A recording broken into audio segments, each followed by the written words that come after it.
And now, weighing in out of the blue corner, Josh the Punk Thompson. 100% agree. And on the other mic, he weighs in from the red corner, Big John McCarthy. Well, welcome. We are live again, and we are on all kinds of carriers. We are on Instagram. We are on the YouTube channel. We are on OnlyFans. We are on Kick, Rumble. What the hell else? Twitch. Spotify? Twitch. X. You said Twitter, but it's. Did you say Twitter? You didn't even say I did not Twitter. say Twitter. X, baby. X. I never said Twitter. That's what we call it. We call it X around here. X. John, we've got a stack card this weekend coming up. And I love watching Sandhagen fight. So that's going to be a great fight against Figgy. And you got the Ritter, man, stepping up in competition, but also Bo Nickel taking a big step up in competition. So we'll talk about that fight as well. And then we got some fun. Some dude threw the fastest and the most punches in a minute, like 453 punches in 60 seconds. If you were doing that when you were fighting, you would have not been beatable. Unless you punched like this guy. John, that's exactly how I used to punch. That's why Just I never like that dude. that dude couldn't dent cotton candy with the punches that they were counting. I mean, Dave, you want to pull this video up, man? I thought we'd have some fun with the start off the show, man. This is hilarious. This guy does 453 punches. That's not a punch. punch. That's a punch, that's John. Arm movement. No, he's got a little leg movement too. You notice how his back right leg has like a little twitch? He's got some stanky leg, man. He's got a rhythm. Here we go. Here you go. And look at that. Look at that leg go. Look at like that first probably 40 punches. He was just getting warmed up. He was just getting the rhythm. Yeah, now he's at 100 right now. He's in the groove. How about that first comment? Does he have to touch the bag? Yeah, he's got to tell you would think. But it doesn't look like he really is. Can I ask you how they counted those? Is it like a sensor? Because I couldn't count them. They were so fast. It was it probably had a sensor too on fast. the bag. 1, 2, 3, 4, 5. See, I lost count already. You don't I need to count that. You got 2, 4, 6, 8, 10, 12. No, how do you count? There's got to be a sensor or something. There's got to be a little. But I mean, look at the bag's not even moving. I know. Why do you have a guy holding it? I know. That's what I want to know. Look at the guys and the guy in the back is. John, I got a real nasty mind. I'm thinking of he's like, yo, when those guys, that their girl always pays for them in line. That's what it reminds me of. He's holding his kind of thicker girlfriend who pays for everything. And at the movies, she's buying the popcorn. The guy who's holding the bag is like the guy that lets his girlfriend pay for everything. He's just holding the hips. Well, you didn't get that, did you? I did get kind it. of a wasted joke. No, Dave knows what I'm talking about. Yeah, exactly. Wasted. They're in line at the cashier. He's got his hands in her pockets or something like that from behind her. But it's all the stuff that's on the counter is stuff that he wants her to buy. Yeah.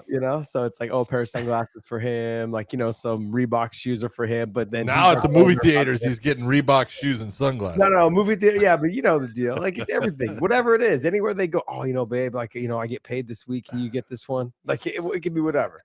The first comment on here. Yeah, but if she's got that thick of hips, that's why she's got to pay. John. Okay, so what's the first comment? Can you read it? The first comment on the Sports Center video is, my 5-year-old nephew can do the same thing if you give him some hot Cheetos. I love that. But if we give him coffee, I bet you he beats the record. If we give a little 5-year-old coffee, they beat this record for sure. Dude. No doubt about it. They don't get tired. Just put a Red Bull with it, man. Boom. You never heard world record. Sorry. Go ahead, Dave. I was gonna say, have you guys heard of this silverback gorilla versus 100 people? Oh my god! Right yes. Okay, so everyone keeps talking about it. It's so funny. What's it called? That's what the second comment here is. He's first up for the gorilla versus 100. I've heard so many different things on this thing, and it's some of the comments as far as or some of the statements people are making are absolutely insane. Okay, like what? Like what a silverback gorilla could do. Okay, and John, the size of a silverback gorilla. Let me just tell you, if it was me Bobby Lashley and Rich Chow, this is what it would look like. We would be able to take them on. Do you see that? I had a graphic designer do this, and he designed it. It's us three against. Why all of a sudden are you why are you taller than Rich Chow? Why do you have biceps? And why do you have biceps like that? This is the funniest thing. This is the funniest thing. I said the same. I was like, man, I love the fact that this is how it drew me up. Yeah. You know, and then this is the second remake on how they actually did draw it. I was like, I love that I'm taller and bigger than Bobby and Rich, and then it came back with that. Yeah, boom, just shot you right down. I mean, but let's have that conversation, Dave. Okay, let's go. Go ahead, Dave. What were you gonna say, Dave? No, I was gonna say. I thought what I was gonna say. Yeah, when they were typing into the AI, hey, make a MMA fighter. They must have written good MMA fighter because you look pretty good in that picture. They must have written that by accident. No, this jawline is still there. It's getting a little chubbier around the edges, so I got to get some work in. I've been doing my 5:30 a.m. jiu-jitsu.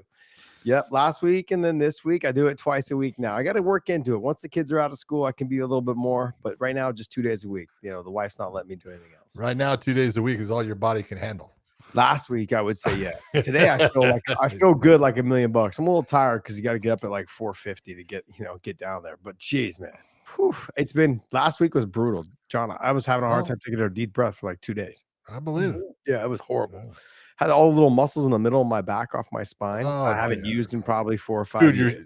Just the movement of shrimping and stuff when you do stuff, and then all of a sudden it's like, why do I hurt so bad? Oh, I know why. Yeah.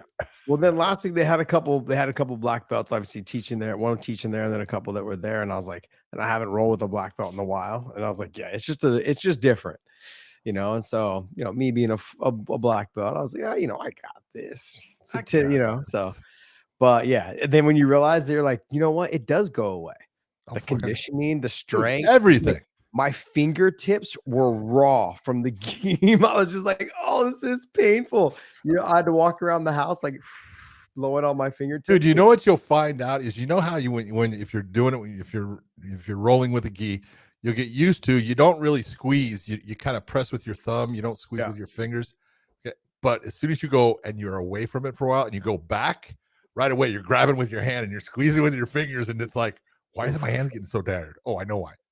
Brutal. It's horrible. It's no different when you're training for fights too. Like after you get done with the fight, you take probably a couple weeks from like sparring. You take a couple weeks off, but you still grapple and still wrestle and all that stuff, right? And then you get back into sparring, and when you get back into sparring, you realize that all the soft tissue on your forehead, those first couple sparring sessions, like it just is super sore along your forehead. Even if you're wearing headgear, it's still just all the impact from the punches you're taking. Like I end up with like tender spots all across my forehead, a little bit kind of down around the face, and obviously the cheek. But cheeks, yeah, it's brutal. Like especially right on the bridge of your nose. That's just a couple weeks away. I mean, I haven't really trained like real hard. It's since last week, but I mean, before that it was months, like hard though. And I try to jump into it like as if I hadn't missed a beat. It was painful. It was painful. Okay. So now you're back to training. So now can you, with 100 men, beat a silverback gorilla? With 100 men? Yeah. Oh, John, you know we could do it. Oh yeah. 100 men? It's a couple guys are going to sacrifice their lives. But guess absolutely. What? There's going to be some fucking people getting fucking tore up. But this whole thing of these people going, a silverback gorilla would be like, they can squat 3,000 pounds. No, they can't. Stop. Okay. It's more like 3,500. Dude, no, the whole thing is here. They're saying it's, you know, a silverback gorilla is 600 pounds, the largest one ever.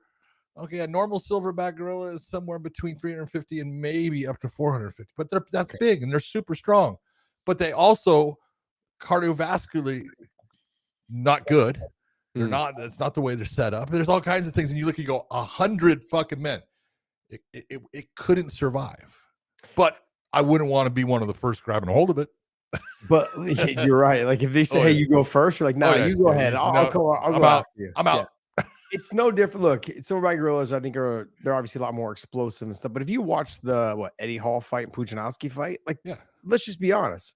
45 more seconds, and then we both would have just been watching the boringest fight in the world. That's right. They would have been hanging on each other. That's a silverback. One guy probably with his hand on the fence, you kind of put one leg up next to the knee like a kickstand, just kind of leaning, just hoping that no one, someone to hold him up, then using the fence or using the other person. Yeah, that's what it would have turned out to be. But all right, so look, that was the 453 punches in 60 seconds. Guy beats the world record, ends up, here. I love the comment section. It's brilliant.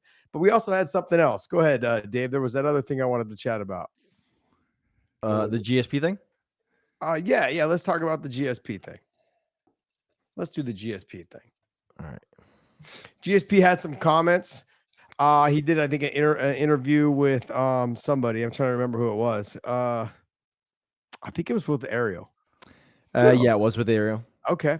And it says they tell you pass the They're torch. both Canadians. Of course. Don't pass the torch. Fuck that. Retire on your own terms. Mhm. It's a selfish sport. You have to be selfish. John, what do you think about this? He's absolutely right.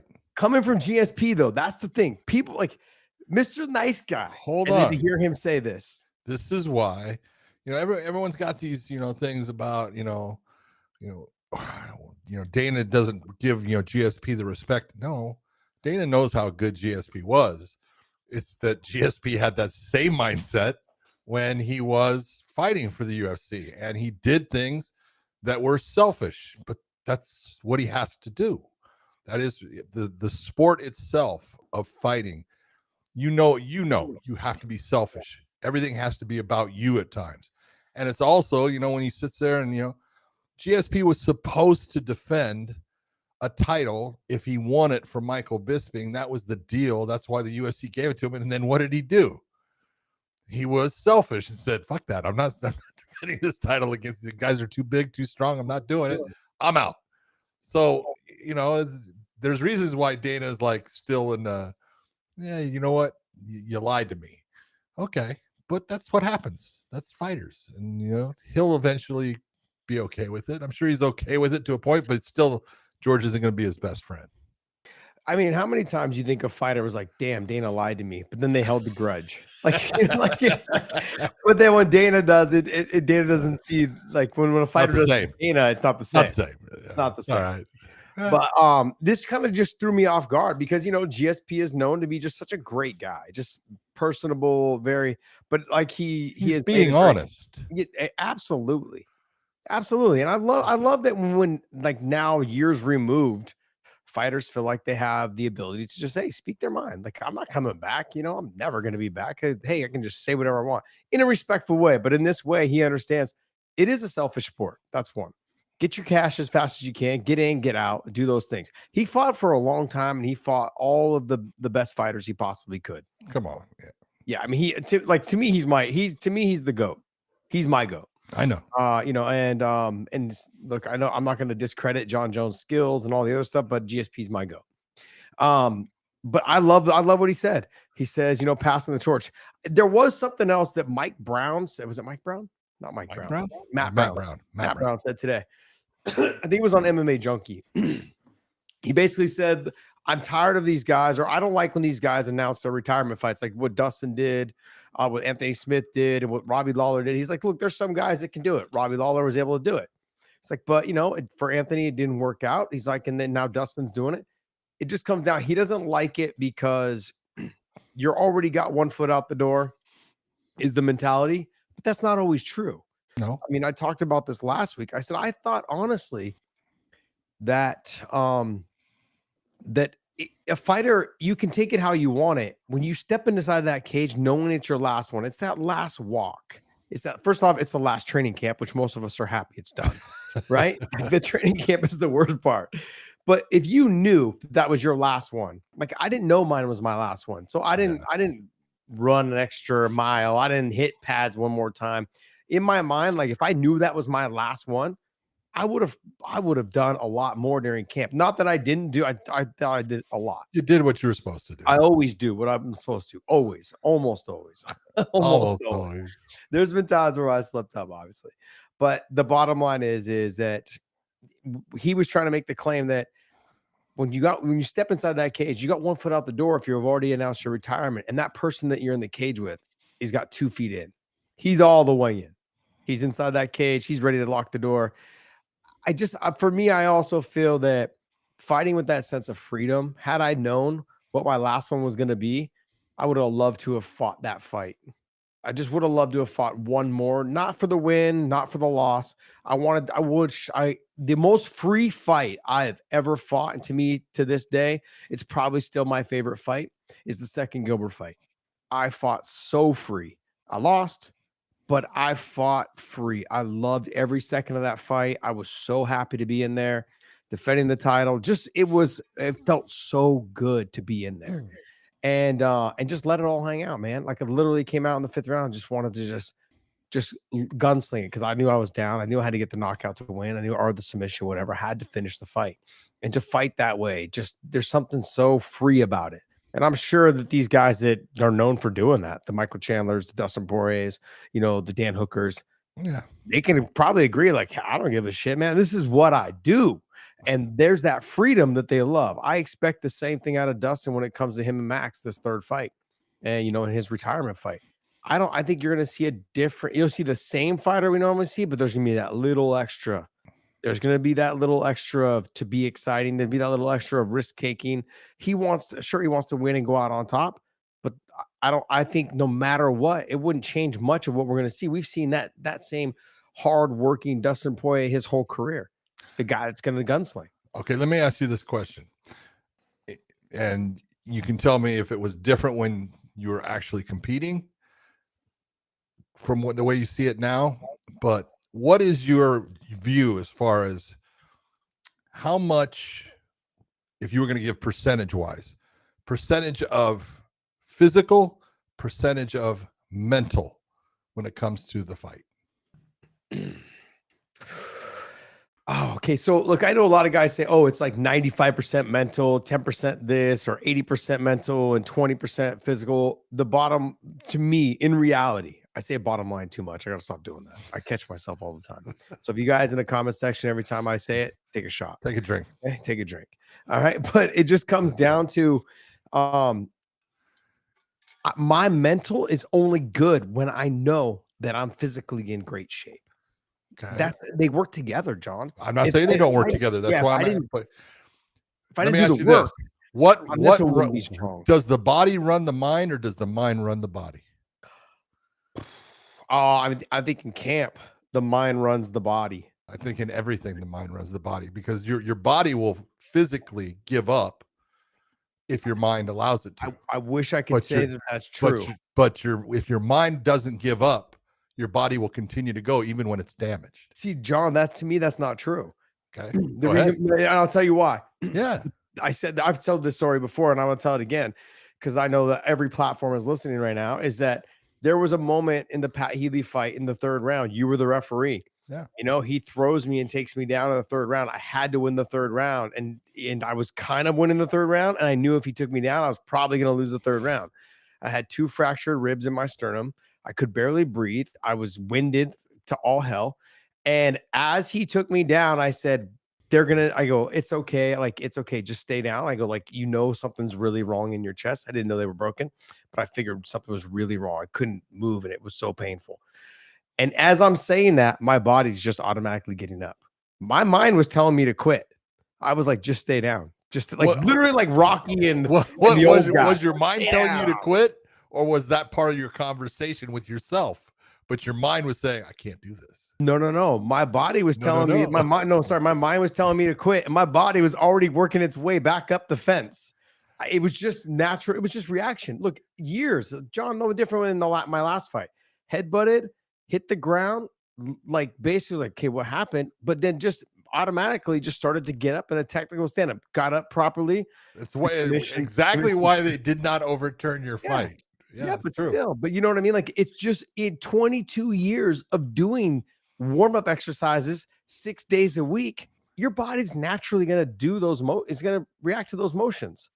Like if you throw me in a guillotine right now, what's going to happen? I'm going to start fighting the hands. I'm going to turn my chin. It's just going to be natural reaction. You start getting to a rear naked on my back. I'm going to start pushing the leg down, trying to slide my back flat to the mat. What runs those motions? 99% of the time, people are going to say the brain. Yeah, but like I said, I was telling myself to quit, John. I was like, yo, give up, dude. It's no different than this. Is every time you watch someone get knocked out, okay? You watch them get knocked out. What does their body do? Blah. Because why? Well, okay. Because why? On the brain. Because the brain is shut off.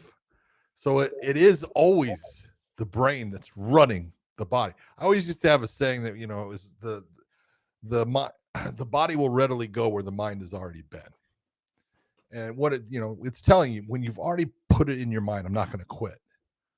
Your body will continue to go even when it's damaged, even when it's not, at its best, even when it's kind of telling you, oh, we're hurt, we need to stop.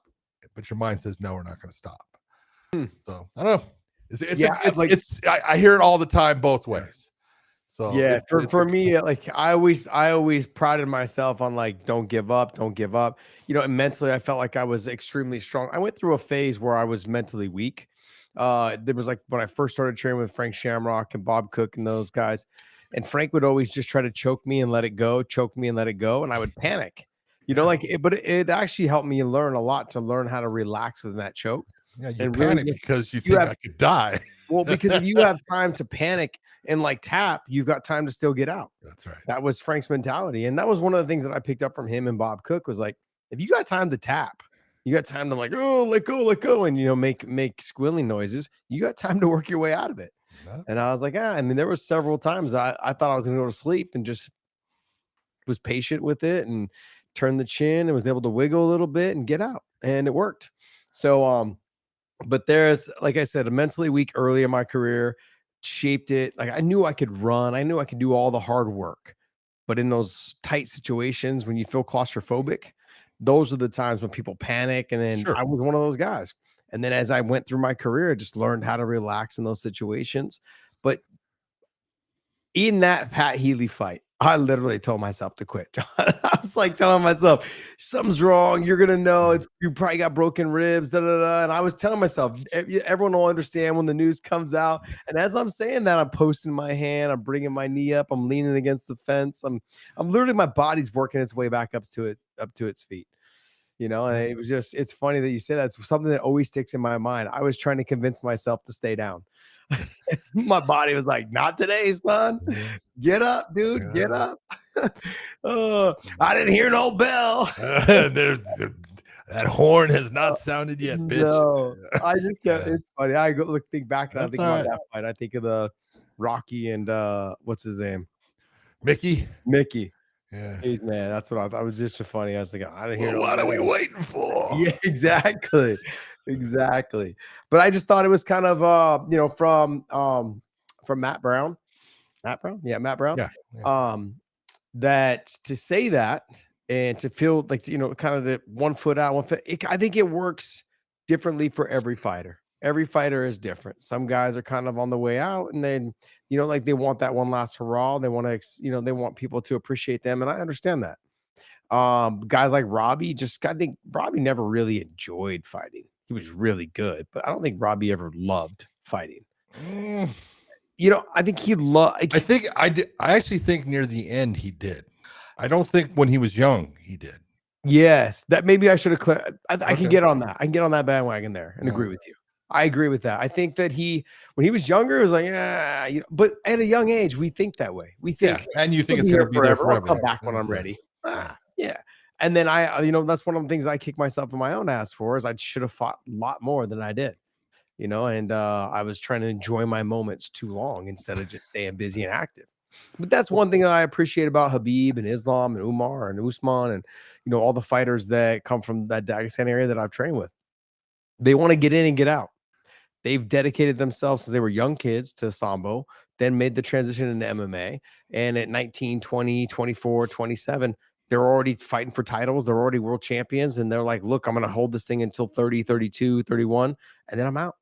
Do the best I can, make as much money as I can, take care of my family. And I love that about them. Those are things that I wish if I was more focused at a young age. If I would have started training with them probably at a younger age, I think my life would have been a little bit different. To having somebody like I was already on my way out when they were kind of coming up. you know, and Habib and I were close, but we weren't like hang out close. We had different lifestyles. You know, I was in every time they came to San Jose, I was like, you know, John, you've been out to dinner with me in San Jose. It's like, I feel like I'm Norm walking in there, you know, into Cheers. Like everyone knows your name. It doesn't matter where we go or what club we go to, whatever it was, or bar or restaurant. Like it's just that way. But yeah, like with them, with Habib and them, like when they would come to training, they'd go to their hotel, they'd go to the grocery store, they'd go have lunch. That was it. That was it. And on the weekends, on Friday, they went to San Francisco to go to the mosque and pray. And they spent the weekend normally in San Francisco. And we didn't really see each other because we had different lifestyles. But if I was a younger age, I would have loved to have seen what my career would have developed into had I followed a little bit more of a stricter routine. And I was pretty strict about a lot of things, my diet, nutrition. You know, I always ran, no matter if I was drinking the night before or anything. I always ran the next day. I always ran the next day. It was my way of telling me like it was okay. That was your way of I'm getting it clean. Yeah, you had you went out and had fun. Now you're gonna detox. Get out there and run your 4 miles, 3 miles, 5 miles, whatever it was, until you felt like it was okay, until it was all out of your system. One of the things that's funny though is you brought up the Gilbert Melendez, your second fight with him. You know, and you had won the belt from Gilbert, but you say that your second fight was your favorite fight. Yeah. And I've heard Matt Brown talk about his favorite fight, you know, and you would think it would be like the Eric Silva fight, one that he came back from being hurt. And it's his Robbie Lawler fight. And I reffed it, and it was a great fight. And it was one that, you know, he didn't win it, but man, he fought his ass off. And he says, because that was my favorite fight of all time. Yeah. So many fighters pick a fight that they actually lost as that's the fight that I feel that was my favorite fight. It's weird. Yeah. Up until I had the second Gilbert fight, the fight that to me was the Hermes Franca fight. And that fight to me was because I dug deep in the third round after getting my ass kicked for 2.5 minutes and my face punched in. That's because you didn't really know what your name was for a second. And Larry Landless almost stopped the fight, and thank God he didn't. But like my face looked like an Appaloosa afterwards. I had like bruises everywhere, just like scuff marks from the gloves. You know, those are the old UFC gloves, and just they're pretty much the same, I think, right? Still from that. Those are the old Wano ones, but those were the older one, and they had some edges that stuck out there. They were kind of mean. They would definitely leave marks on you. Yeah, my face was marked up because I was using it as a Pez dispenser for his gloves. It was just tapping me, and my head was bouncing off the canvas. I was like, geez, man. Luckily, he tired himself out on my face. This is what happened. But it was, to me, that was one of my favorite fights because I took my ass kicking in that third round, and I finished the last minute of the fight. I was able to, you know, kind of rally back and get I got a couple I got a takedown, got to the top, finished the fight. Though I think those as fighters, we loved. You see the stories of Rocky, you see the stories of the fighter who, you know, who just battled through everything, was able to still keep coming forward, and mentally in our minds, like that's what it's about. And you know, other fighters have done it and made it look pretty. Well, not this dude. You know, and I don't think Matt Brown says the same thing. I bet he says the same thing about himself. Like, you know, there was moments we just didn't do it pretty, but we got it done. It's true. But the fights that I remember are the ones where I had to dig deep. And the last fight I will say is the Tony Ferguson fight. You know, even though I won the Hermes one, I lost the Gilbert one, the Tony Ferguson one, because at that age, I was already like, okay, it's getting time. I can already feel it. My body's changing. I looked at myself in the mirror. No matter how hard I trained, my muscles just never filled up. I always looked a little smooth and flat a little bit. And then when I went out there and fought, I was like, I literally like I had to dig so deep in that fight because I got my ass kicked. It was fucking brutal. I had Mercedes-Benz. Second round was brutal. Yeah, and I think there was like 24 stitches here and like 4 or 5 stitches on the inside of the fucking 24 stitches. And so that was a deep gash. But it was but in the third round though, I just felt like, hey man, it's all or nothing. And I went for it, just wasn't enough. You know, but there was moments that I feel like when I walked out of that, I was like, yeah, I did everything I could. And I've told the story on our show, but I literally was in the back, you know, showering, rinsing off all the blood. And my body was shaking, and the water was so hot that my skin was turning red. So I know I was like burning myself with the hot water, but I didn't care because my body was shivering because I was in shock. But it was it was one of those. It was a tough, shitty fight. But at the end, I'm like, dude, I'm so proud of myself. I don't think people are afraid to say that about themselves. No, that's look at when you can sit there and have that and be able to say it, you've done something right. Yeah. You may not have won, but you did something right. Well, John, when I hear fighters go, "Oh yeah, it's going to be a war, and you're going to have to kill me in there," and then they go out and don't throw punches, get the fuck out of here. Yeah. Like you should be in the back in the shower, shaking and shivering because your body's in shock because you gave it too much. Like that's what I in my envision when they say, "Oh, I'm going to go out on my shield." That's what I envision. And there was multiple times I tried to go out on my shield. My chin just held up for me. Thank goodness. You know what I mean? Like I was like, "Hey, let's just go." That's why you talk about it all the time. Yeah. You know, and yeah, there's those moments. All right. Well, hey, guys, if you guys are in the chat still, go ahead and drop us some questions. If you guys got anything for us, Dave, why don't you hit up a couple of those and so we can do those. And then we'll get into the fight card for Corey Sandhagen and Fig. Yeah, Ernie Vasquez just puts a knock, just writes KO. That's all he writes. But thank you, Ed, Ernie. Oh, thanks. And then Joshua Slezak says, Josh, please stop talking about your career. Ah, you hater. Joshua, you're supposed to be on my side, buddy. Like we have the same name. My name is Joshua as well, by the way. I don't know if you guys knew that. It's not just Josh, it's Joshua. And Mr. Joshua. Yeah. I always kind of kick myself in the ass for not calling my nickname being Mr. Joshua because I always thought I was the bad guy. Yeah. And I loved the Lethal Weapon 1. Yep. I always wish I would have made it Mr. Gary Joshua. Busey was awesome as Mr. Joshua. Oh, he was so awesome, dude. Yeah. Awesome. You see him now? He's like withered away. That's because his head fucking met a curb. Oh, what happened? Oh, he had a motorcycle accident. Oh, I didn't know that. Gary Busey is one of the reasons there's helmet laws in California. Yeah, I live in Texas, dude. There's no helmet law here. Yeah, I know, because he slammed his head and that is what it does. Jeez, man. When your head meets concrete, brutal. Gary Busey. Hey, Joshua, I still like you, brother. I still like it. Also, guys, we offer memberships $4.99 and $1.99 here on our YouTube channel. You guys, please subscribe to us over on OnlyFans as well. Lots of other athletes on there. We want to thank you guys so much for continuing to support us across all platforms. Right now, we're on TikTok, we're on Twitch, we're on Kick, we're on X, we're on IG, we're on all the platforms across the board. So if you, for some reason, your YouTube channel doesn't work or YouTube doesn't work, guess what? You can find us across the board. Still good. At 9:30 Eastern time every Tuesday, unless something comes up, which is pretty rare these days because we're old. So we're pretty much at home by this time and almost about to go to bed. So we decided to jump on and chat with you guys. You got anything else for us there, Dave? Or should we move on to the fight card? Fight card.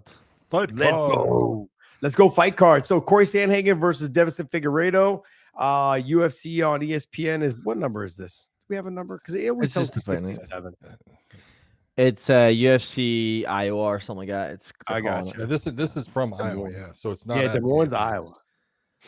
All right, well, let's go, John. Look, Corey Sandhagen, fantastic on the feet. You saw in the Umar Nurmagomedov fight, great takedown defense, slick on the feet, really good off of his back as well. How does Figgy get it done? I don't think he does. I'm just being honest. If he's good, if I'm just being straight out, I think this is Corey Sandhagen's fight. I think it's going to be incredibly difficult for Figgy to be able to get a win against Corey.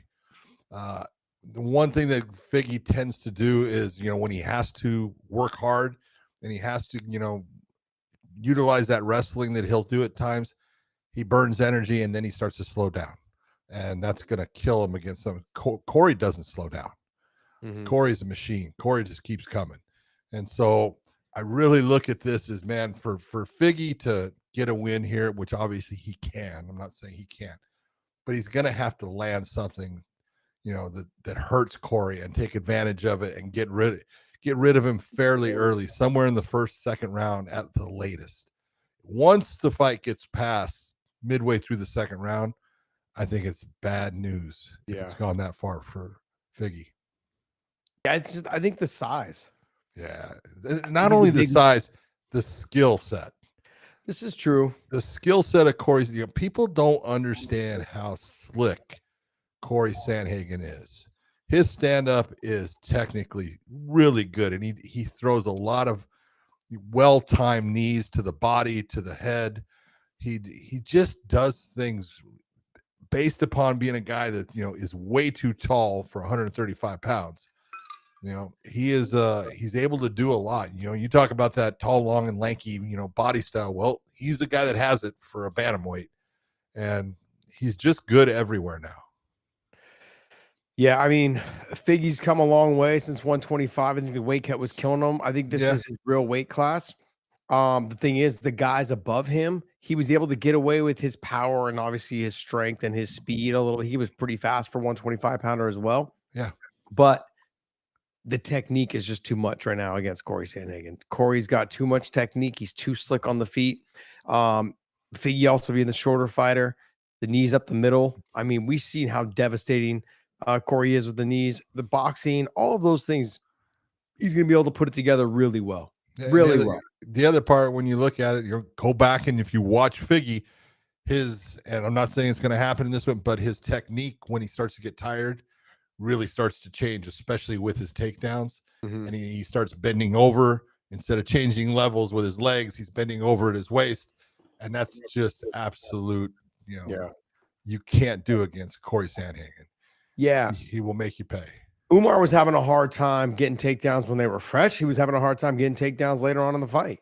And Corey's just slick. Like the movement, and what I mean by the movement is I think a lot of people think that everyone's going to act like Ian Gary and kind of be on his bike running the whole time. No, that's not Corey Sandhagen. No. Corey Sandhagen's so slick. He just takes little steps left and right, and he changes and adjusts and he switches his stance. He does so many little things to keep his opponent guessing without the casual person at home realizing what's going on. But the fighter inside the cage sees it and goes, damn.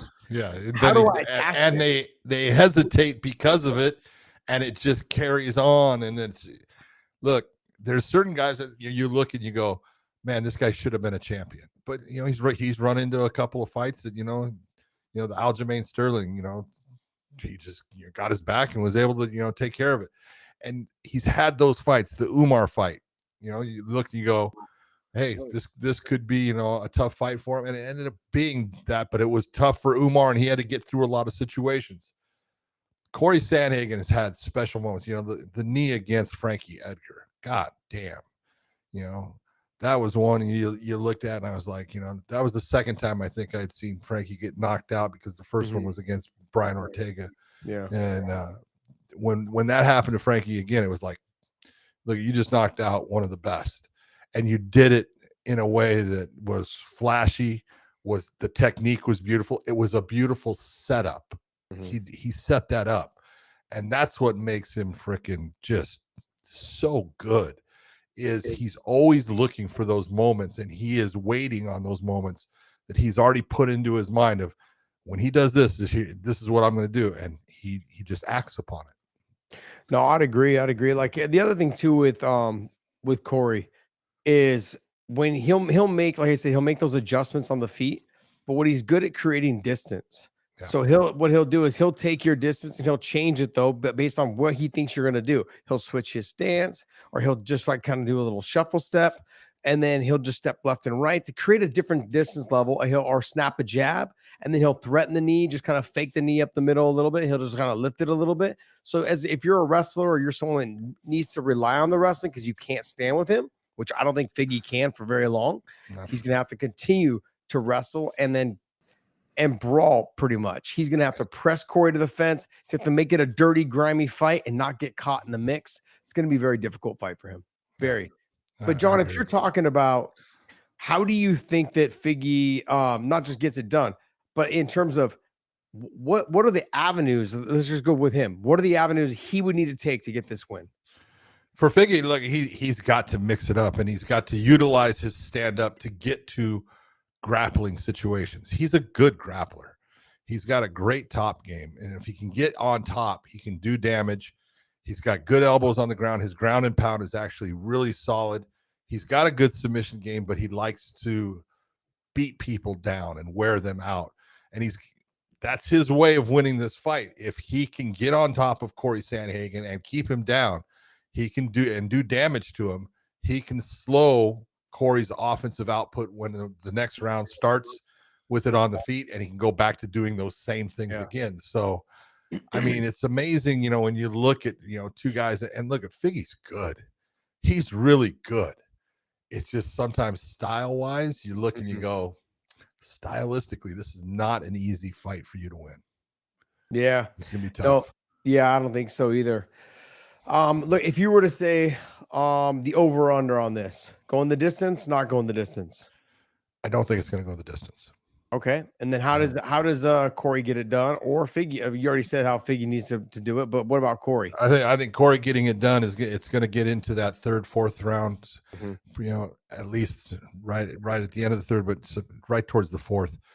And Figgy's going to start to slow down because of damage that he's acquired, effort that he's put out in trying to get takedowns and burning energy, and he's just going to end up in a position where he's going to end up underneath Corey. Corey's going to be able to be, lighting him up, but I think the referee's going to end up coming in. It's going to be a TKO stoppage. Dave, can you pull up that graphic from BetUSTV.com? BetUSTV.com. This is what they have right here. Corey Sandhagen, Devison Figueiredo. The under is 4.5 at plus 174, which is weird. The over is 4.5 is minus 210. I'm going to go with the under, like John saying. I think Corey gets it done. I think he finishes him. I'm going to go Corey. Even if you didn't go Corey, you can go either one, but I think it's going to go under 4.5 at plus 174. I'm taking that. The money line is just too rich for my blood. It's minus 480 on Corey Sandhagen. And how can you have a minus 480 and think it's going to go the distance in a 5-round fight? That's what I want to know. If you're that favored, someone should be getting finished. Yeah. And you got the plus. It's close to 5-1. Yeah, the plus 357 from Figgy. I'm gonna go I'm gonna take the under for sure at 4.5 at plus 174 at BetUSTV.com. You guys can check out all the other sporting odds and stuff like that on there at BetUSTV.com. What do you think? You agree with me on that? I agree with you on that. Absolutely. All right. I think that you're so smart. I've never had someone tell me that before. I know. I love being the first all the time. My mom didn't even tell me that. Rainier DeRitter versus Bo Nickel. John, this is a good one. Is it a good one, or is it just, or in our mind do we think it's going to be good because Bo Nickel taking a big step up in competition into someone that has got a high level of competition? It's got a lot of fights, it's super dangerous in one area. Yeah, but that's the problem. He can't get it to that area. Well, I mean, he's not too shabby on the ground. Or he's not too shabby in the clinch. Knees up the middle. Because he's tall. Yeah, he's got good clinch work. But Bo Nickel's not short. Okay, no. So I look at this fight, and this is one of those ones. You can go back to Bo Nickel when he was wrestling, and he had a grappling match with Gordon Ryan, and that grappling match went 20-some minutes. Yeah, based upon Gordon Ryan couldn't take him down. Finally, Gordon, not an Imanari roll, but rolls into a leg lock situation and was able to capitalize off of that to get finally an opportunity to get a submission, which he was able to get. But we're talking about the world's greatest grappler. Let's be honest. I think Mikey Musumeci's right up there. Well, Mikey Musumeci's got some things to do to be able to. I'm not saying he's not great. I love him with steroids to get to where Gordon. And he talks about Gordon with that all the time. So. I know, but I'm saying, to get him there, you'd have to do steroids. But no, Mikey's a clean guy, man. Dude, Mikey is just ripped. He's awesome. 135 pounds of just muscle. But you look and you go, look at the wrestling wise. DeRitter in the stand up, he's okay. But he's slow.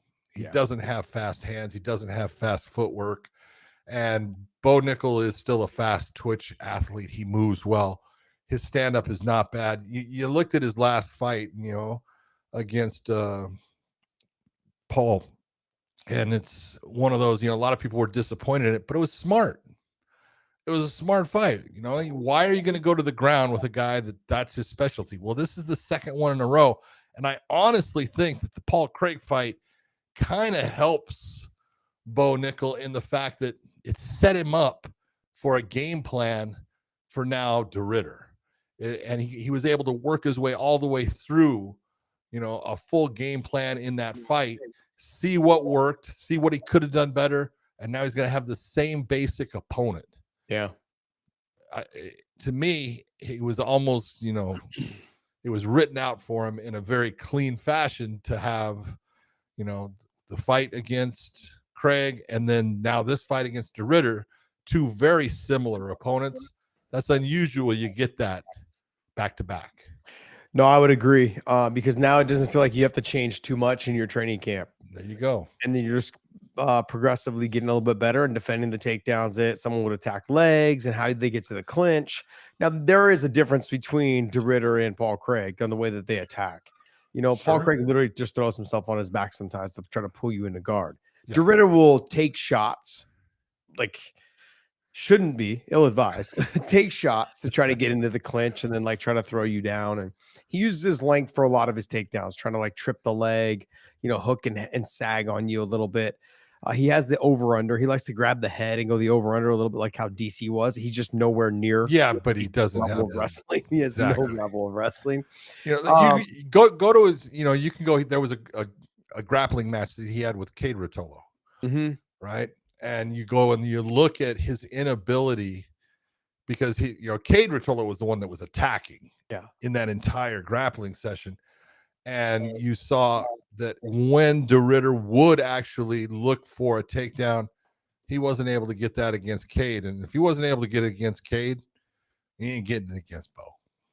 No, I would agree. Cade and Ty both are just phenomenal all the way around. They're fantastic. Grappling, jiu-jitsu takedowns, real takedowns, judo takedowns. I mean, what I love about them is they could be the reason that jiu-jitsu or grappling ends up in the Olympics. Their style is like, fuck it, let's just go for it. It's an attacking style. Yeah, you just need to get after it. That's what makes it so exciting. They don't care who it is and against who or whatever. Like they're going to play their game, which is aggressiveness. Go, go, go.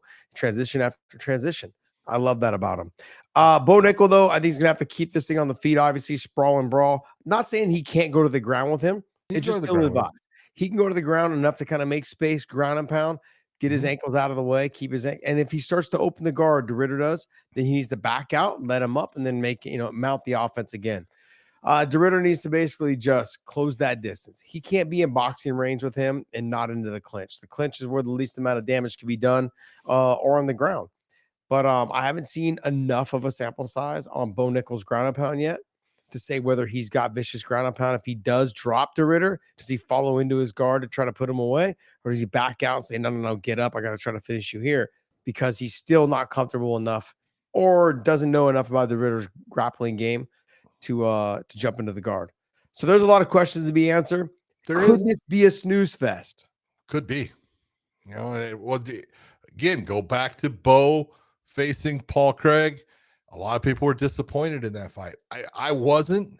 Yeah. But then again, I really respect the ability for someone to shut down someone that is really going after a grappling thing. And I thought Bo Nickel fought a smart fight, but this could end up being basically just a repeat of that fight, or it could end up being super exciting. But for it to be super exciting, one of them has got to really make it to where they're taking huge chances. What does the UFC do from here if Bo Nickel has another fight like he had last fight? It comes to the point where, look, they're being smart with Bo Nickel, because Bo Nickel can bring a whole lot, but there's always that point where you say, okay, I brought you along. Now you got to stand on your own. And I think, honestly, with this fight, either way, I think Bo's in that position that UFC is going to say, all right, we got to start giving you, and look, they're giving him a real guy in RDR. He's had a lot of success throughout, his career, especially in other organizations, and people can sit there and, talk about, oh, it wasn't the UFC. No. He's fought some really good fighters throughout his career. 85, 205, and heavyweight champ. And heavyweight, right? Exactly. That's pretty damn impressive. Doesn't matter who you're fighting. It is. And so, look, he's had great competition. He's stood up against it. He's 19-2, I want to say, 20-2. 19-2, okay. And so, look, he's the real deal. So it's saying a lot at, Bo Nickel being 7-0. This is not an easy go. So it's not like they're giving him something, but they are giving him somebody that in the stand-up is not a true danger to him or shouldn't be. So it gives him the ability to be the guy that decides where does the fight Yeah. play out. Well, you've got he's got 4 fights in the UFC. Bo Nickel does, which means that his first contract was probably 4 fights. Yeah. And then now it's like, hey, we paid you, you had your fights, and now it's time for us to get our money's back. There you go. That's what we're looking on doing. Start standing up. Dave, can you pull up that graphic though from betustv.com? Let's go ahead and hit this and see exactly where this is at. You are No, the wrong one. No. Wrong one. We already looked at that one. There you there you go, right there. There we go. Rainier de Ritter, the under is 1.5 at plus 166. The over is 1.5 at minus 200. I'm gonna take the over at minus 200. It's a little rich for my blood because I'm kind of selfish that way when it comes to it. But if I was gonna take something on this, I would take the over. I think it's gonna end up going it's gonna go more than 1.5. I think it's gonna probably end up going the distance. De Ritter's gonna be hard to finish. Because even when you drop him, like my question is, will Bo go into his guard or he'll just say stand up? Yeah. De Ritter could take his time. He's going to have to catch him a bunch. De Ritter's taking some big shots from heavyweights. We got big shots from 205 pounders. You have to be honest. Take a look at the odds. Mhm. Okay. Bo Nickel is minus 315. And how does he win this fight? Probably sprawl and brawl and by decision. Yeah. You know, if you're going to say, if you think De Ritter's going to win, then definitely go with the under, you know, because he's going to have to get it done sometime before the end of that third. Yeah. For 1.5. I mean, you're pretty much halfway through the fight. They're sweaty as hell. It's going to be a lot harder to get those submissions. Not that De Ritter can't do it, but I'm going to take where I have a problem is the money line to me, I feel like should be a little bit closer. I mean, De Ritter's experience, the grappling, De Ritter's got knockouts by the knees up the middle. He's a tall guy, and Bo's not short, but De Ritter's got the flexibility, the dexterity to get that knee up there. So be careful in those clinches there, because if Bo thinks he's going to be able to, like, just natural reaction, John, it's when someone starts pulling down on your head, it's sometimes just grab the legs, take you down real quick and try and back out. So he's got to be cautious and careful in those positions and in those moments. But I think the odds are a little off on this one, but I'm going to definitely take the over at 2.5 or 200 at 1.5. That seems fair to me. Outside of like maybe Bo catching him early in the fight with a big shot, how he did in one of his fights, I think his second fight in the UFC, and then outside of De Ritter catching him while he's still dry in some sort of ankle lock or some sort of leg lock, or catching the neck if he's able to catch the neck in the position. He'll have to jump to the neck to get it, which he can't. But being the taller fighter, which I think, how much taller is he, John? Dave, can you pull that up? How much taller is De Ritter than Bo? But I think being the taller fighter, it's always available for him. Go ahead. 6'4", 6'1". Okay. Yeah. So then that extra 3 inches, I know that she tells you it's not a lot, but it is. Okay. She's lying to you guys. Okay. So when you can get the head down and you can get the arm wrapped around the neck, it makes it easier to try to pull them down, a jump guard, or, whatever it is. So there could be an early finish. I wouldn't count on it, to be honest. Bo's going to be able to keep that space, keep his head up, and try and land the big shots on the feet. I just don't know if he's got the power. We know he's got power, but I don't know if he's got the power to knock De Ritter out. We'll see. Yep. We will see. And Santiago Ponzinibbio versus D-Rod. Man, you just don't know what D-Rod you're going to see. Sometimes he comes out, he's super aggressive, and then sometimes he comes out and he's allowing himself to be pushed backwards, which is not a good thing for Daniel Rodriguez. Ponzinibbio, is going to be aggressive. He's aggressive in every fight. So I look at this, and style-wise, it concerns me that Ponzinibbio, I know, is going to come forward. I know that his chin is not quite what it was. He doesn't take the same shots. He used to rely on it. Now he's got to be smarter about it. He's not great at getting his head off the center line. He likes to come, forward, and his head is usually there, and he doesn't slip it on the sides. I see him working at it, kind of. It's more than it was, but Rodriguez is the guy that, look, he's got good power in his hands, and he's got good stand-up, but he cannot be on his back foot in this fight. If he is being pushed around in this fight, it's going to go to Ponzinibbio. If he stands his ground and just, at least, lateral movement, he's got a good chance of winning the fight. You know, I'm surprised they didn't have this fight as the opening fight on the main card. Yeah.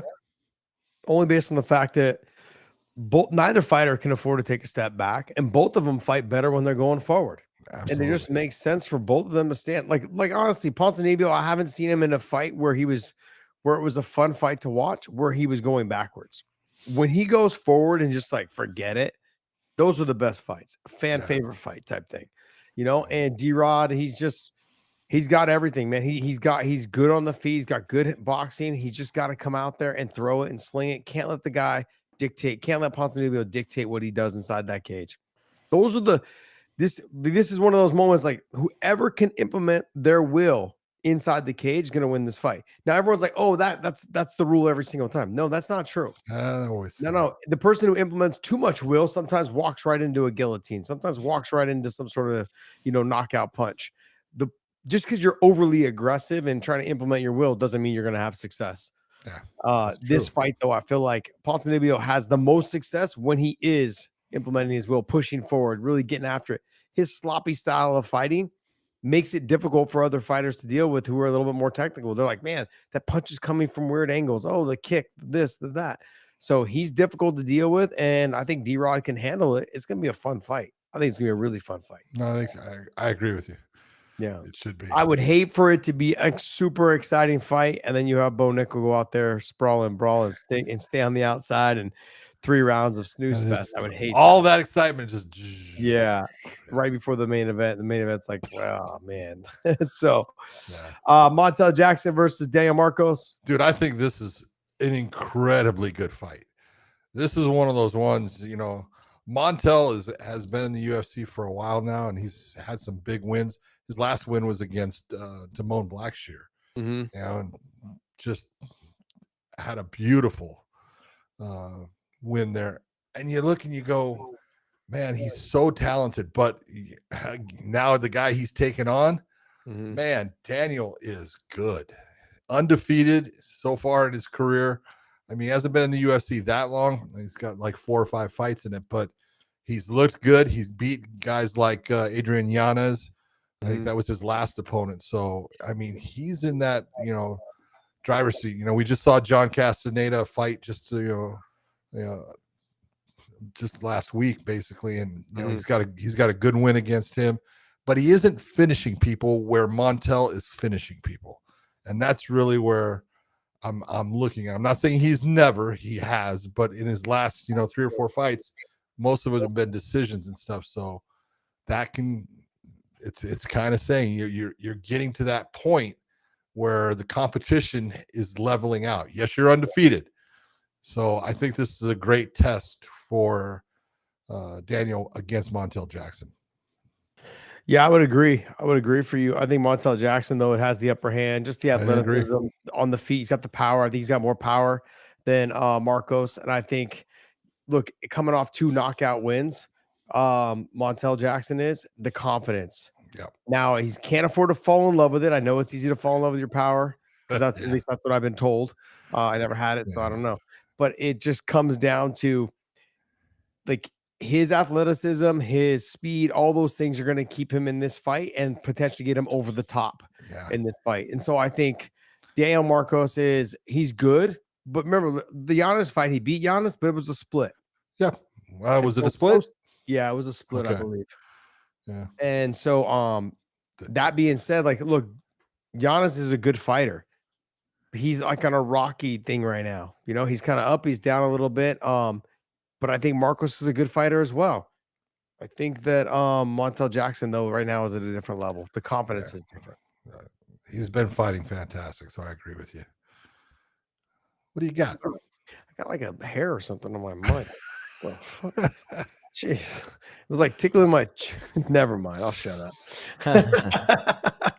We're gonna walk into that one, right? I'll tell you what, comment section blowing up. I was like, he's gonna leave that one there for me. Jeez, I'm gonna leave that there. Just leave that alone. So, anyways, hey guys, hit us up in the comment section. Throw down your comments. I want to thank all you guys that are members, man. Old man Dave, Andrew Nance. I want to thank you guys all so much for continuing to support us. And it's been great, man. Enjoy our conversations on these text threads here, or these threads, and keep dropping us some comments. Let's move on to the next fight there, John. You got Cameron Smotherman, who just came in real fast into the UFC. Young, talented. He's taking on City. I look at this, and City is from Canada. He's good. He's a solid fighter. There's something about Cameron Smotherman. He's got confidence. You got to figure he beat Jake Hadley in his one fight in the UFC. And we just watched Jake Hadley fight in the PFL. And Jake Hadley's a tough, and we're talking went up in weight class to do it too. But I mean, he is a tough son of a bitch. And that fight against Hadley, I went to a decision, but man, I'll tell you what, Smotherman was all over him, and he was dominating the fight for the most part. And so I look at this, and it's like one of those. I think Smotherman is just that guy that right now, young, and he doesn't think that he's been beat, but doesn't think that it's going to happen now that he's in the UFC and he's got this opportunity. And I think this is an opponent that he can do well with. Yeah, I'm going to go with City though on this. I think he's got a little bit more power. He's got the ability to stand. I know he can stand with him. The thing is though, John, too, is look, when you come into the UFC, I noticed he's fought Ramon Tavares or whatever twice. One on the Dana White Contender Series, gets the knockout, and then fights him his first fight in the UFC. Yeah, when you say the knockout, I believe that fight was a referee mistake. Okay, TKO stoppage. Yes, it was. Remember, there was like a mess up in that position, right? Yeah. But here's the thing, though. They fight again. He loses a split. Had to train for the same guy twice. Sometimes it's annoying. Like, you're like, look, I beat the guy. Maybe it was a mistake. Cool. Now I'm going to fight him again. Now, okay, let me get into the UFC fighting new stuff. So he comes out and he gets another split decision win against Armfield. Now it's time to reset the slate. Let's see. But if you go back to before he got into the Dana White Contender Series, he's got TKO after TKO after TKO after TKO all lined up. He's got the power. He's got the ability to get to the top position and do some ground and pound. Can he do it against Motherland? We're going to find out. But I mean, I'm going to lean more towards City. Okay. We are not betting. We're not. We are betting a dinner on this. No. And welcoming himself back to the UFC, Jeremy Stephens versus Mason Jones. How do you see this one? I don't understand that one. I absolutely love Jeremy. I thought he actually had a chance to be like, the second Mike Perry in bare knuckle. But obviously he got the opportunity to come back and do it again. Look, I'll watch Jeremy fight anytime. Little Heathen has been spectacular in his career. I don't even look at wins, losses, but look at how many fights he's had. You're looking at a guy with over 50 fights. He's a stud, but he's fighting a very good fighter, and a guy who is going to definitely try to utilize all the skills that he has. And look at Mason Jones got good stand-up. He's got good power. They're going to sit there and bang on each other. Jones will try to take the fight to the ground. He's well-rounded, and he's younger. That's the whole thing when you're looking at it. But I would love to see Jeremy Stephens come away with a win. I would too as well. And I felt the same way you did for the BKFC situation. I thought for sure that he was going to stay there. But he came out publicly and said they never offered me a contract. They thought that Eddie Alvarez was going to beat me. They were banking on him winning, and it didn't happen. And then even after the fight, they never said, hey, let's go ahead and sit down and have a conversation. I think it was just a wait and see, like, hey, what do we have for him next? And they didn't have anything lined up yet because they thought he was going to lose. Yeah. Okay. And I saw him at Baroka in Las Vegas, and which is another promotion. And it just... he was like, yeah, you rooted. He called me out like, hey, you rooted against me. You thought I was going to lose. I said, I got to be honest with you. I didn't root against you, but I thought you were going to lose. I said, based on the fact that Eddie's a big guy. Yeah. Like Eddie blew up to the point where, he was walking around, 200 pounds, 190 some pounds. He's got thick legs, thick trunk, huge back. And he can box, man. And what I saw, and I also had the takeaway from watching what he did to Mike Perry in that first round, just piecing up Mike Perry with the jab. And I was like, oh, Jeremy fights a lot like Mike Perry. But what I didn't take into consideration is that Jeremy's also faster than Mike Perry. That's true. And was able to touch Eddie in situations where Eddie wasn't able to get there and get back. Like he wasn't able to throw his jab and get back in position before Jeremy touched him. And that was the downfall. Jeremy didn't have to throw a lot. All he had to do was just be faster than him a little bit and then be accurate with his strikes. And that's exactly what happened. And he was able to connect some big shots. Ended up, huge shots. Yeah, you ended up breaking Eddie's jaw, I believe. Yep. So, but overall, great performance by Jeremy. I look, if this doesn't work out, I'm sure he can go back. I'm sure bare knuckle if he wants. But I mean, in this situation, I thought he would have stayed. I thought bare knuckle would have done him a solid and paid the man, because he was offering to fight Mike Perry. He's like, especially with the way he's been performing. Absolutely. There. It's like, he comes to fight. He doesn't hold back. He goes after people.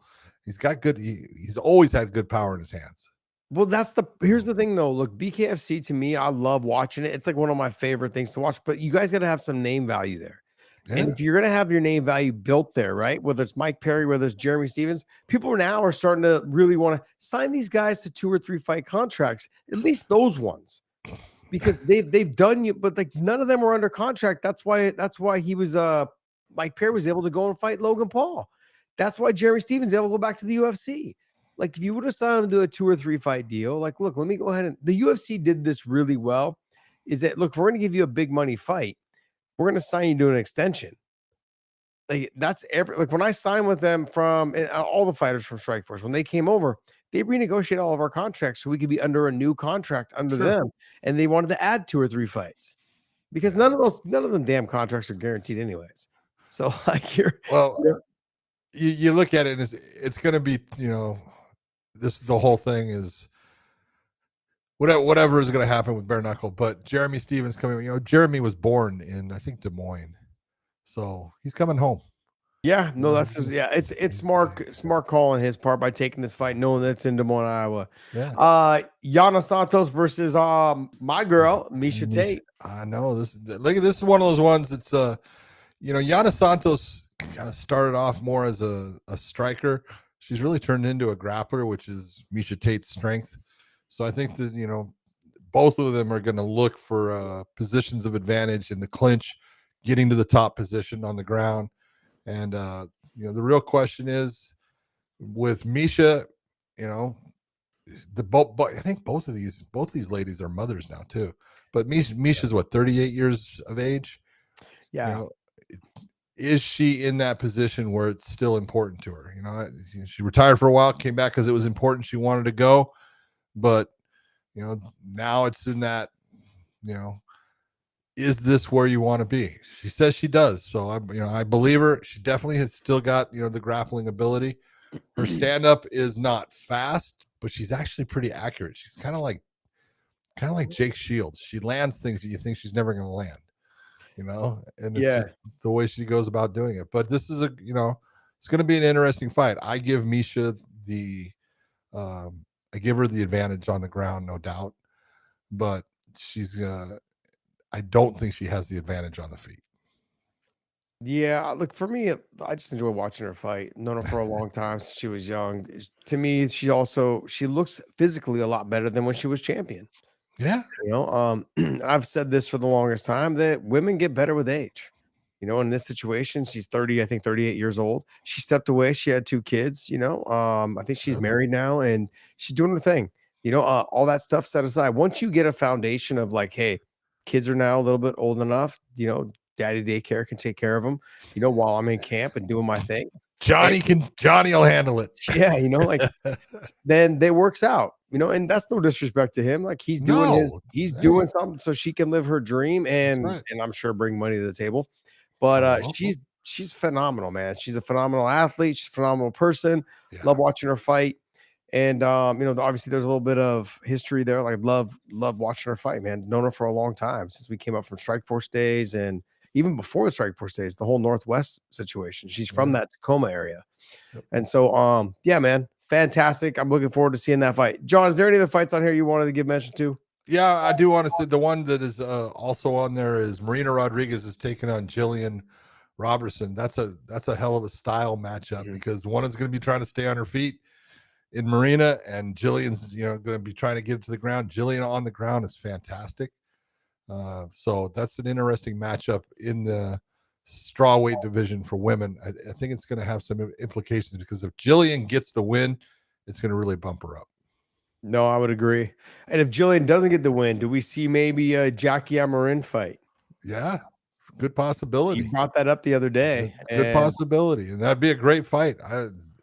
That's one that just to watch the difference in the way they go about it, but they're both phenomenal on the ground.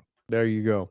All right, hey, that's going to wrap up our UFC talk, and then we're going to go ahead and move into some other stuff. Before that, though, join us over at OnlyFans. I want to thank you guys so much. I've noticed our group is growing over there, so we've got quite a few subscribers over there. We want to thank you guys for supporting us over there. If you guys can't watch us anywhere else, you guys can check us out on OnlyFans. There's other athletes on there as well, from DJ to Luke to Chris Cyborg, everyone. So if you guys there's other pro athletes, surfers, Formula One racers, the whole bit, like I like to say, and I'll continue to say this, we were the very first podcast to ever partner up with OnlyFans, and it's been amazing. So we're having a great time, and they're doing their bit, supporting us over there at OnlyFans. Dave, what else you got for us, buddy? Let's talk PFL, May 1st. Let's talk it. Go ahead, John. Shake it out for us. Look, you got two former champions. John, one from Bellator, buddy. Clear your throat. One from Bellator, and being Phil Davis, a guy who was in the UFC. He's had some phenomenal wins, taking on a guy who won the PFL tournament in Rob Wilkinson. If you're going to look at this, it's really going to come down to what you believe, as far as, in my opinion, how far do you think Phil Davis has gone down as a fighter? Do you think he's gone down as a fighter, or is he the same thing? Because look, when Phil gets motivated, I was trying to say motivated at the same time. When Phil gets motivated, he does really well. It's when he's not motivated that he can run into problems, because it's like he just kind of gets through the fight. He doesn't wrestle like he used to, as far as he doesn't like to wrestle as much. I can understand why. It's difficult and stuff. Wilkinson is going to, try to take him down. That's going to be hysterical to watch. That's what I'm saying. It's going to be hysterical to watch. Not a good game plan. I think that, truthfully, you look at this matchup, this is Phil Davis's fight to win. Yeah. He's actually better on the feet. He's got better technique. He's a better athlete. He's a better wrestler. He's just better. Yeah, but Phil Davis could be better everywhere, but he hasn't been in the cage for 2 years. That's a very good point, and I understand exactly what you're saying. And he is the older fighter. If you're going to get into that too, you can say that he still wins this fight. So I would probably agree with you. I look at it from a bunch of different perspectives, though, is that he is the better grappler on the top position. I wouldn't say so much off of his back. He's the better grappler on the top position. Phil Davis is. He's the better striker on the feet, for sure. He's the better striker on the feet. In terms of wrestling, he's the better wrestler. So I'm trying to figure out where Wilkinson gets the job done outside of catching him coming in, and if he can maybe get to the top position. But Phil is not easy to hold down. No. His ability to hook sweep, his ability to elevate and get back to his knees and work his way back to an underhook. He does a great job with getting the underhook and getting to one hand on the ground, getting to a knee and getting himself back up. He's fantastic at it. And I don't want anyone to think I'm like downplaying. I think Rob Wilkinson is a tough fighter. I think he's a good fighter. I just look at the people that he's been successful against, and he's done very well, in the PFL. But that fight he had with Yagshimuradov, it exposed a lot about him. And man, when you're taking a look at Yagshimuradov versus Phil Davis, I'm still saying, look, Phil Davis is he's more of a handful for Wilkinson than I think Yagshimuradov is. So yeah, I mean, John, let me just point this out real quick. Phil Davis, his losses in the last since 2017, Ryan Bader, Vadim Nemkov, and Corey Anderson. All guys that were ranked in the top 10. Yeah, okay. You're right. And so when you look at those and you say, how many of them were finished? 0. Yeah, he's not getting finished. Yeah, No, I he don't think doesn't that's get gonna finished. happen. Yeah, he pretty much does it. But up until you do get finished, Yeah. there's always that too. But then you look at Rob Wilkinson. He lost to Yag Shamirodov. He beat Joshua Silveira, Tom Breeze. No contest with Thiago Santos. Amari Akhmedov. He beat Delan Monte, and then he goes down the list, right? Bruce Santos, Daniel Almeida, those guys. But his last loss, he lost to Israel Adesanya. Before he lost to Yag Shamirodov, he had a long win streak. His last loss was to Israel Adesanya, and then Syria I can't remember how you say his last name. Badadurzada. Anyways, those were his losses. Those were back in 2017, kind of same time around that Phil Davis had lost to Ryan Bader. Well. So, I mean, but he had a long run. My only concern with Phil Davis is that he's 2 years removed. And 2 now, years and now 40 years of age. Yeah. Kid can still wrestle, man. He's somebody, I got to be honest, somebody that he's taking care of his body. Oh, yeah. He physically takes care of himself. I always remember we had conversations about this. He's got the body, the way he's built, the small waist, broad shoulders. Small waist? He's got a small waist. Small waist. Yes. He's got no waist. Yeah. Okay. It's like this. Yeah. He's got a small waist, got broad shoulders, thick tree trunk legs, big ass. He's got a big old ass. Yep. More hammer to drive the nail, from what he used to tell me. And it just comes down to, he always talked about how he is like, look, when I'm done, man, I can't wait to get into bodybuilding. And here you are at 40 years old, still fighting, dog. Like, he has that genetic makeup that he would have been great at it. Can you imagine if he was on a bunch of steroids? Oof. How jacked he would be. The guy just built that way. I'm like, dude, bro, you should have just went straight to pro wrestling then. Yeah. All right, next fight. We got Valentin Moldavsky taking on Sergey Bilistini. Mm-hmm. And this is actually going to be a really good fight. What's funny is, though, Bilistini was, he was fighting out of one camp, and then the next thing I knew, he was fighting out of Fedor's camp, and now he's fighting one of Fedor's guys. Yeah, strange, so, unusual. Are they both still with Fedor? That's the question? I don't know. Interesting. Yeah, there's not a doubt in my mind that Moldavsky is still with Fedor. Here's the problem that I have with having two guys that are from the same camp that have trained together most recently, is that you really can't tell how the fight's going to go, because like they know each other's secrets. Yeah. So if I'm a betting man, I'm not betting on this fight. No. I'm not betting, because like they know each other so well. It could be a really good fight, because I feel like some of the best fights we've ever seen, they know each other very well. And they've fought multiple times. The Dan Henderson Shogun fight. Other guys that have fought. Those fights were fucking fantastic. They had the fill out process, and once the fill out process was done, basically we got 10 rounds of just nothing but just action from those guys. In this situation, they've sparred together, they've wrestled together, they know where each other's really good, where they can capitalize. It really comes down to whoever can get it done. Like, no matter what we see on paper, they know.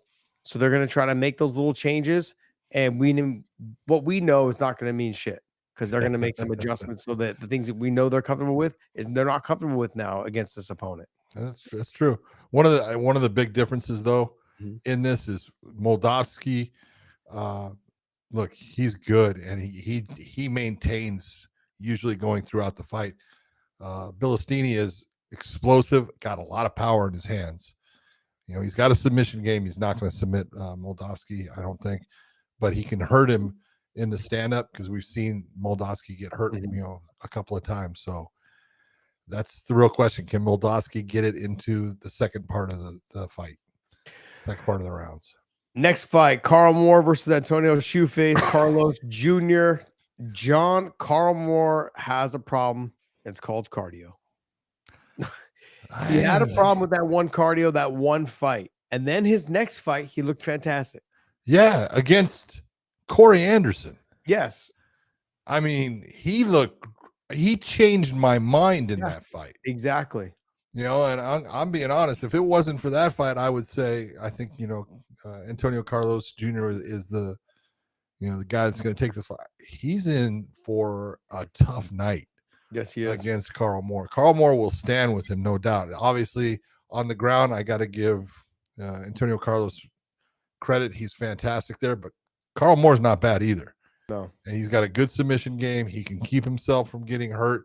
So this is an even matchup going in. I think that both guys can win this. And Carl Moore's a big body, big, Huge. strong body. Yeah, he's huge for the weight. I think that's why I think we saw him in that one fight. I think it was in Chicago. And remember the lights went out and the ambulance wasn't there. We were there for like an hour after the fact the fights were supposed to start. Everyone's fucking panicking. I was like, Jesus, it's shitty. No ambulances. No ambulance. Carl Moore looked I think the weight cut probably got to him because he was gassed after the first round. I think he still ended up winning the fight though. He still dug deep, was able to get the win. Shoeface though is not as big as Carl Moore. No, and he tends to get tired too though. He does, but can Carl Moore keep this thing on the feet, try to at least get to the top position if they do go to the ground and put his weight on Shoeface? I think we're going to find out. That is a fun fight because to me, every fight I've seen Carl Moore in, just those two fights, he's been fantastic. Yeah. It's been really tired or really good. So it's been good. Carl Albrechtsen versus Simeon Powell. Whew, this is Carl Albrechtsen, is the guy when he was fighting in Japan, he was beating people that you went, wow. And he had some great wins. And then he came out of, there and he had some tough fights in Bellator. He had some really good fights, but he's that guy that you just don't know which guy's going to show up. He's tough. He's super strong. He's actually got a really good grappling game. And, but there's times when, Carl Moore being one, he had the fight against Carl Moore and Carl Moore just basically manhandled him in the first round, got a choke in the second. And you look and you go, that's not the same guy that I've seen fight. And it was almost like he was just going through the motions. I hope that he's back to being the guy that we saw, in Rise and doing well. And some of the fights he had in Bellator, because King Carl, he's fun to watch. Yeah. Alexander Romanov versus Tim Johnson. Oh, not a good fight for Tim Johnson. No, it's not. Romanov can wrestle. Tim Johnson can wrestle. Tim's getting older. Not a whole lot of speed. At least in the beginning of the fight, Romanov is fast. Yeah, he can move well for a heavyweight, and if he's in the top position, he does well. So I kind of going to lean towards Romanov. Oleg Popov versus Carl Williams. Yeah, this is one of those ones. Carl Williams is was in the UFC for a while. He can wrestle, he can stand up, but I don't know if he can last with Popov as far as he gets tired and his wrestling starts to go away. And Popov is he's just a continuous flow. He comes after you with wrestling. And he gets to the top position and he just wears on you. So I got to give it to Popov. Any other fights on here you want to chat about? No, we're all good. Keep an eye out on Sullivan Culley. He's a tall, long, lanky body. Just fun to watch fight though. And then also to Alex Polizzi, he will take a ton of shots. Easy Polizzi. Yeah, it's easy to hit him in the face. He's a gamer. He's a gamer and he's fun. Yoel Romero broke his jaw in two places. Oh man, it was nasty. Finished the fight. Yeah. Just a fantastic, just nasty. He's nails tough. Yeah, nails tough. Hey Dave, before we move on, do you have any questions for us? Yeah, we'll wrap up on these two super chats here. First one from Cody White. John and Josh, is Chuck Zito a real tough guy? He sure looks the part and talks like it, but there's something off about him. I mean, he's 70 years old now. Yeah, I mean, like how tough can you be at 70 years old? I mean, I like not to that live tough. in the past. I like to live in the past, as most of you guys heard when we first started this show. The problem is that I explained to you guys exactly what I'm going to say about Chuck Zito. Is that doesn't matter what you were 2 years ago, 10 years ago, 15 years ago, 20 years ago. That shit goes away. Yeah. There's nothing you can do. The shit goes away. And so Yeah, no, at some point in his career, in his life, yes, he was. And he's a cool dude, man. No, Chuck's I've good. always- Chuck's a friend of mine. Yeah, I've never had a Yeah. problem with him. I've always thought he's been a fantastic person. Look, Chuck he's done a lot. He's been through a lot. He was president of the New York Hells Angels for a while and stuff. He actually left the club, but Chuck Zito at one time, look, he could fight, and he could fight because up here he's tough. He doesn't stop. He's not going to quit. Could he be beat? Yeah, but if you go back and there are things that have occurred, and everyone talks about stars and what they can do. Jean-Claude Van Damme was someone who he tested Chuck. That was a mistake, from what I've been told. I wasn't there, but I've been told it not by Chuck. I've been told it by Chuck, but I've been told it by other people that were there too. So, Van Damme says it didn't happen. Didn't happen. But Bruce Lee said something like that didn't happen, right? With Gene LaBelle. Gene LaBelle, yeah. Yeah. Oh yeah. No, he can't. It's funny because at least Bruce started training with Gene after that. So kind of says something. I've been around, I've ran into Chuck so many times at UFCs, and he's always been a super friendly guy. Man, big fan. Always saying, across the room, Josh, man, what's going on? And I was like, and in the beginning, I had no idea who the hell he was. I just knew he was always with, he's had like a leather jacket on, a vest on, or whatever it was, walking around, or he had got on that great pompadour, man. He's got the hair. Yeah, he's got the hair. Yeah, got the hair. But he was always super nice, great, and I can't ever say anything bad about someone who was never mean to me. I don't, I know other people have something to say, but you're going to get people that are going to say, I will tell you, Chuck Zito is the real deal. He's a good guy. So can't be, not mad at that. What else you got for us, Dave? Alejandro Gutierrez, is there a rumor that Volk is defending his belt against Movzar in Russia? True. Thoughts if they made Aaron Pico versus Gene Silva?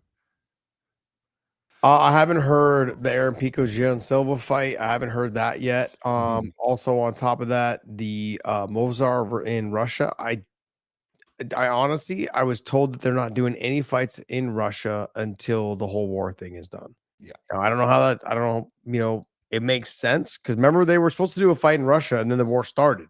Yeah. There's if you notice, they went to Russia and they haven't gone back, and so there's certain elements that are keeping them from going there. I don't think those have changed right now. So did they go there for that fight when the war had first started? I thought they canceled that before. Fight, right? Okay, it was right before that. Okay, yeah, got it. But Evloev against Volkanovski, great fight. Love to see it, but I don't think it's going to happen there. Yeah. What else you got for us, Dave? There's two more that just popped up. Alejandro, Josh, has there ever been thought of having the official weigh-in right before the fight to encourage no weight cuts at all? Like literally walk out of the locker room, make weight and fight? John, that's your question. That's a question for you. Here's your problems with it is we do that in certain amateur programs that you will weigh in. It's not right before you can't have it right before, based upon promotions need to be able to sometimes replace fighters that don't make weight and things like that. So that is one of the concerns when you're talking about doing weigh-ins right before the fight. It just doesn't work. So you can say that you can do same day weigh-ins, day of fight weigh-ins. And the problem with that is, you get these guys that believe that they're smarter than everyone and that they can lose 20 some pounds and put it back on and perform well. And there is a health risk that goes with it. And so, to sit there and say that it's good, there's no perfect, and I wish there was, and if someone can come up with perfect, please let me know. But there's no perfect as far as, what's the right thing to do as far as is them weighing in and, being an actual, 155-pound fighter when they're stepping into the cage. Is that what's important, or is their health what's important? And I always look and say, well, it's more important that they're a healthy person going into that cage, as healthy as they can be. So yeah, they're going to weigh more than the 155. Yeah, they're going to weigh more than the 155. But the weigh-ins are just to make sure that You know, I personally would get rid of all weigh-ins except for championship fights. You know, as far as, you know, hey, it doesn't matter if Josh and I are going to fight and Josh says, hey, okay, I can, you know, I can weigh in at 167 pounds. And I say, okay, I can make 167. And so we meet at 167. It doesn't matter. Yeah, but then how do you know? How does the promoter know that you can That's- actually make the weight at 155? Well, that's the problem. Exactly what you're talking about. And I would have brought that up. So thank you very much for saying it, because here's the flip side is promoters, then it's tough for them to promote someone in a specific weight class because they don't even know if that person can get to that weight class. Yeah. And it becomes a problem. So, you know, like I said, there's no perfect. I wish there was. Yeah, here's the problem with the like make the weight and then walk onto the cage. Not just the promotion part where like if something happens, say the fighter gets cut in the back and then they make the, you know, like you got to be able to swap out fighters. That's exactly what it is. Yeah. That being said, you see it in jiu-jitsu. They literally weigh on the scale and they walk to the mat and they still try to cut weight. Yeah, they do. They're trying to cut 5-6 They pounds. always will. Yeah, and so knuckleheads, instead of just being like, "Hey, this is what I walk around at. Let's just fight, you know, close to this." And that's the problem. They're gonna be like, "Oh, I can always get down to this." Now, if two fighters agree, "Hey, what's your weight right now? 10 weeks out, and what's my weight?" And then we can diet to get to this same weight, you know, which is close. You know, let's say we're both 172, 171, and the other guy's 174. Let's agree to 170. I mean, you basically, by the time you get in shape and you're only going to lose a pound, maybe or you may just lose it in camp, or just change your diet enough to where it's right there. You're walking around at that weight class, but you're still going to have fighters try and do it. I see it in jiu-jitsu guys, and they get out there and they wonder why they gas. People think that they can gain an advantage. And as soon as there's something there that tells someone I can have an advantage, they're going to try it against their health and safety. Yeah, I just feel like I wish it could be that way where you just step on the scale and you walk out there. And Yeah. the only way I think it'll ever come about is if two fighters or if a promotion just says, "Hey, I'm going to match you guys up based off of what you guys walk around at. What's your weight class? What's your weight class? That's what you'll fight at." You know, like you walk around this weight class and you're training walk around, not like your off camp walk around weight, right? Like we're not like Habib's not fighting at 188. You know what I mean? Like, hey, your walk around in camp is probably about 174, 175, or 78, somewhere in there. It's pretty much what you rehydrate back up to, you know, when you make the weight. So whatever that is, 178. Like Islam goes back to 178. For myself, I got back up to like around 68 to 69, sometimes 70, but I was always in that flux of 68 to 70, somewhere in there, sometimes 71. But then by the time I fought, it was back down after I pissed a couple times, back down to 69, 70.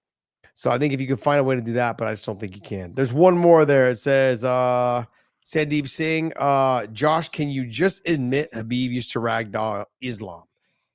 Ladies and gentlemen, if I could tell you that, I mean, I probably could, but I can't. Like, it's just not true. Habib did not ragdoll Islam whatsoever. So they just had different styles of wrestling. Islam was very slick, and Habib knew that if he dove for the legs, single leg, double leg, that Islam had ways of, you know, hipping him and foot sweeping him and using his momentum against him. Habib was had to be very strategic on the way he attacked him and when he attacked him, so Islam couldn't readjust for the over-unders and change direction. He had to be really good. And Habib knew that. They trained together their whole lives.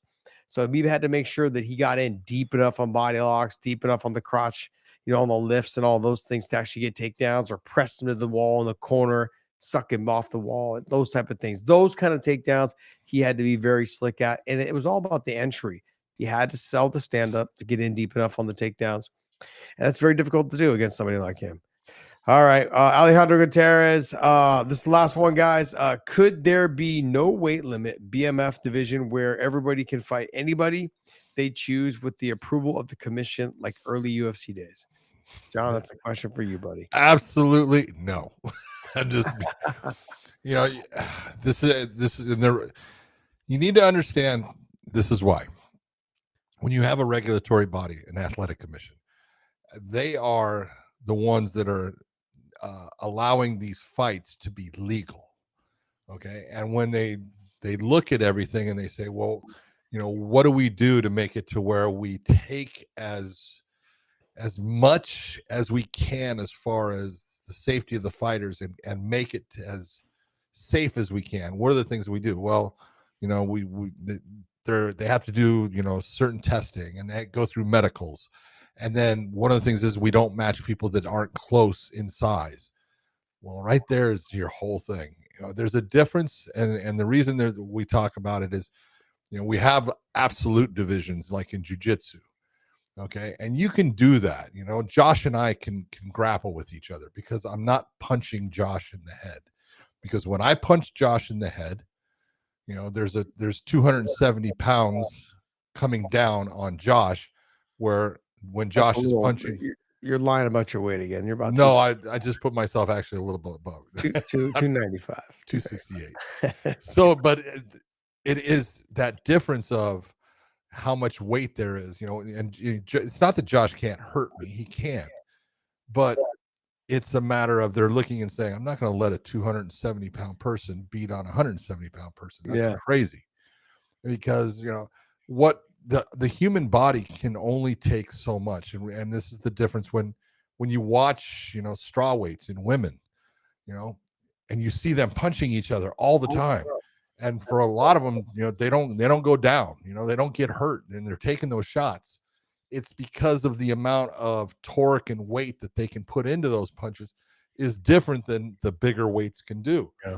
But the human body can only take so much before it shuts itself off. So this is why, when you get into the bigger weights, that's why, heavyweights are not the funnest, fights to watch, but they're the ones that can end the fastest. Yeah. So, yep. All right, guys, that's going to wrap up our live chat for this Tuesday night. I want to thank you guys so much for joining us, and thank you guys for the super chats as well. Make sure you guys follow us on all of our platforms, from Kick, Twitch, X, Rumble, Instagram. We're all over the platform, on OnlyFans as well. Please subscribe to us over there. And Dave, what else? Is there anything else I'm forgetting? All right. Hey, make sure you guys drink your element. John, you got a can with you there, buddy? No, I don't. Mine's in my cup right now. You're in your cup today. All right. Make sure you guys use that description down below. It's getting hot outside. Like, literally, it was really muggy outside today here in Texas.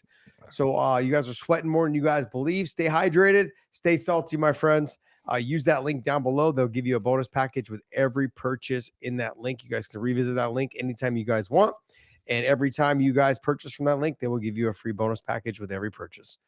And go to WayneandMerch.com, pick up some of our apparel there. And we're going to be making some transitions here with our apparel. I've been saying that for a little bit, but we've been kind of dealing with the tariffs, kind of dealing with the other stuff as well, knowing where we're going to go. Just want to make sure that you guys all understand. We'll be coming out with some new stuff here shortly, and we'll make those changes. John, take us away, bud. For all of you out there, thank you for coming on to Super Chats, all this stuff. Everyone that's saying all this stuff, you're a big fan. Thank you very much. We love you guys. Thank you for being part of it, and we will see you.